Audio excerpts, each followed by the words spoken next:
जय यीशु। आज मैं आप लोगों के सामने लूकास रचित सुसमाचार अध्याय 9 पद संख्या 62 को पढ़ने जा रहा हूँ। यहाँ पर इस प्रकार से लिखा है, हाल की मुठ पकड़ने के बाद जो मुड़कर पीछे देखता है वह ईश्वर के राज्य के योग्य नहीं है। हम इस वचन के द्वारा समझ सकते हैं कि हमारा मसीही जीवन किस प्रकार से है।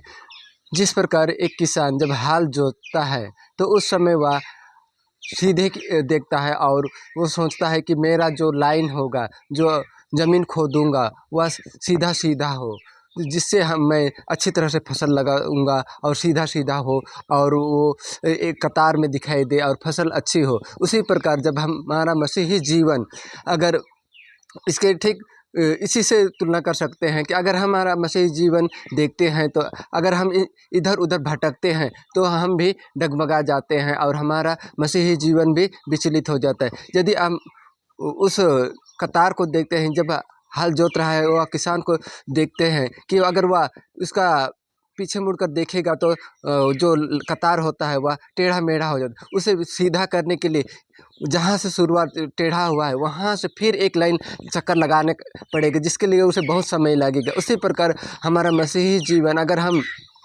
सही रूप से सीधे ईश्वर के वचनों पर चलते हैं तो हमारा मसीही जीवन सीधे तरह से चल सकता है। इसीलिए यहाँ पर वचन स्पष्ट रूप से कहता है कि हाल की मुठ पकड़ने के बाद जो पीछे मुड़कर देखता है वह ईश्वर के राज्य के योग्य नहीं। इससे हम समझ सकते हैं, अगर हम इधर उधर देखते हैं तो हमारे वो जीवन भी इधर उधर भटक सकता है और हम मसीह से दूर चले जाएंगे और उसे हमें सुधारने के लिए बहुत समय लग जाएगा और हम अपने को मसीह से दूर महसूस करेंगे।